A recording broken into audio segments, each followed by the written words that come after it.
"I would that that part of your duty relating to the hock sinewing and lawing of mastiffs could be discontinued," said Richard. "I grieve to see a noble animal so mutilated." "In Bowland Forest, as you are probably aware, sir," rejoined the reeve, "only the larger mastiffs are lamed, a small stirrup or gauge being kept by the master forester, Squire Robert Parker of Browsholme, and the dog whose foot will pass through it escapes mutilation." "The practice is a cruel one, and I would it were abolished with some of our other barbarous forest laws," observed Richard. While this conversation had been going on, the party had proceeded well on their way. For some time the road, which consisted of little more than tracks of wheels along the turf, led along a plain, thrown up into heathy hillocks, and then passing through a thicket, evidently part of the old forest, it brought them to the foot of a hill, which they mounted, and descended into another valley. Here they came upon Pendle Water, and, while skirting its banks, could see at a great depth below the river rushing over its rocky bed like an Alpine torrent. The scenery had now begun to assume a savage and sombre character. The deep rift through which the river ran was evidently the result of some terrible convulsion of the earth, and the rocky strata were strangely and fantastically displayed. On the further side the banks rose up precipitously, consisting for the most part of bare cliffs, though now and then a tree would root itself in some crevice. Below this, the stream sank over a wide shelf of rock in a broad full cascade, and boiled and foamed in the stony basin that received it; after which, grown less impetuous, it ran tranquilly on for a couple of hundred yards, and was then artificially restrained by a dam, which, diverting it in part from its course, caused it to turn the wheels of a mill. Here was the abode of the unfortunate Richard Baldwyn, and here had blossomed forth the fair flower so untimely gathered.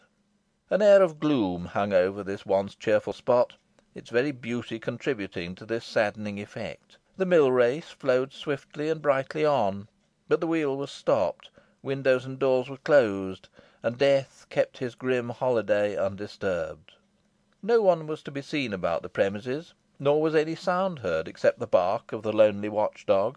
Many a sorrowing glance was cast at this forlorn habitation as the party rode past it, and many a sigh was heaved for the poor girl who had so lately been its pride and ornament; but if any one had noticed the bitter sneer curling the reeve's lip, or caught the malignant fire gleaming in his eye, it would scarcely have been thought that he shared in the general regret.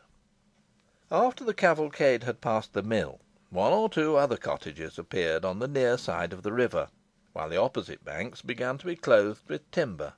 The glen became more and more contracted, and a stone bridge crossed the stream, near which, and on the same side of the river as the party, stood a cluster of cottages constituting the little village of Rough Lee. On reaching the bridge, Mistress Nutter's habitation came in view, and it was pointed out by Nicholas to Potts, who contemplated it with much curiosity. In his eyes it seemed exactly adapted to its owner, and formed to hide dark and guilty deeds. It was a stern, sombre looking mansion, built of a dark grey stone, with tall square chimneys, and windows with heavy mullions. High stone walls, hoary and moss grown, ran round the gardens and courts, except on the side of the river, where there was a terrace overlooking the stream, and forming a pleasant summer's walk. At the back of the house were a few ancient oaks and sycamores, and in the gardens were some old clipped yews. Part of this ancient mansion is still standing, and retains much of its original character, though subdivided and tenanted by several humble families. The garden is cut up into paddocks, and the approach environed by a labyrinth of low stone walls, while miserable sheds and other buildings are appended to it. The terrace is wholly obliterated, and the grange and offices are pulled down, but sufficient is still left of the place to give an idea of its pristine appearance and character. Its situation is striking and peculiar. In front rises a high hill, forming the last link of the chain of Pendle, and looking upon Barrowford and Colne, on the further side of which, and therefore not discernible from the mansion, stood Malkin Tower. At the period in question, the lower part of this hill was well wooded, and washed by Pendle Water, which swept past it through banks picturesque and beautiful, though not so bold and rocky as those in the neighbourhood of the mill. In the rear of the house the ground gradually rose for more than a quarter of a mile, when it obtained a considerable elevation. Following the course of the stream, and looking down the gorge, another hill appeared, so that the house was completely shut in by mountainous acclivities. In winter, when the snow lay on the heights, or when the mists hung upon them for weeks together, or descended in continuous rain, Rough Lee was sufficiently desolate, and seemed cut off from all communication with the outer world. But at the season when the party beheld it, though the approaches were rugged and difficult, and almost inaccessible except to the horseman or pedestrian, bidding defiance to any vehicle, except of the strongest construction, still the place was not without a certain charm, mainly, however, derived from its seclusion.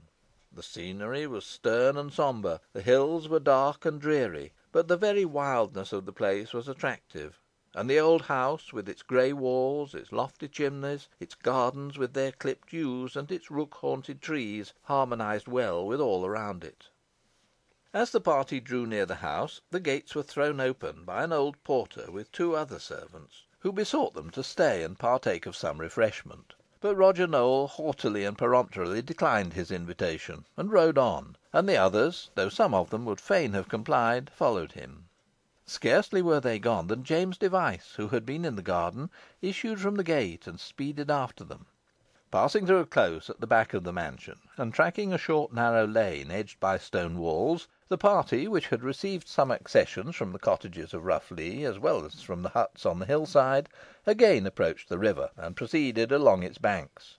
The new comers, being all of them tenants of Mrs. Nutter, and acting apparently under the direction of James Device, who had now joined the troop, stoutly and loudly maintained that the lady would be found right in the inquiry, with the exception of one old man named Henry Mitton, and he shook his head gravely when appealed to by Jem, and could by no means be induced to join him in the clamour. Notwithstanding this demonstration, Roger Nowell and his legal adviser were both very sanguine as to the result of the survey being in their favour, and Master Potts turned to ascertain from Sparshot that the two plans which had been rolled up and consigned to his custody were quite safe. Meanwhile, the party, having followed the course of the Pendle Water through the glen for about half a mile, during which they kept close to the brawling current, entered a little thicket, and then, striking off on the left, passed over the foot of a hill, and came to the edge of a wide moor, where a halt was called by Nowell. It being now announced that they were on the confines of the disputed property, preparations were immediately made for the survey. The plans were taken out of a quiver, in which they had been carefully deposited by Sparshot, and handed to Potts, who, giving the one to Roger Nowell and the other to Nicholas, and opening his memorandum book, declared that all was ready, and the two leaders rode slowly forward, while the rest of the troops followed, their curiosity being stimulated to the highest pitch. Presently Roger Nowell again stopped, and pointed to a woody brake. "We are now come," he said, "to a wood forming part of my property, and which, from an eruption caused by a spring that took place in it many years ago, is called Burst Clough." "Exactly, sir, exactly," cried Potts. "Burst Clough. I have it here. Landmarks, 5 grey stones lying apart at a distance of 100 yards or thereabouts, and giving you, sir, 20 acres of moorland. Is it not so, Master Nicholas? The marks are such as I have described, eh?" "They are, sir," replied the squire, "with this slight difference in the allotment of the land, namely, that Mistress Nutter claims the 20 acres, while she assigns you only 10. "Ten devils!" cried Roger Nowell, furiously. "20 acres are mine, and I will have them."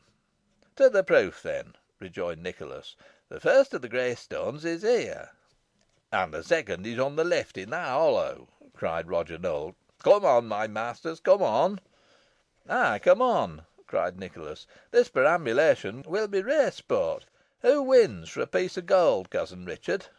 "Nay, I will place no wager on the event," replied the young man. "Well, as you please," cried the squire; "but I would lay 5 to 1 that Mistress Nutter beats the magistrate."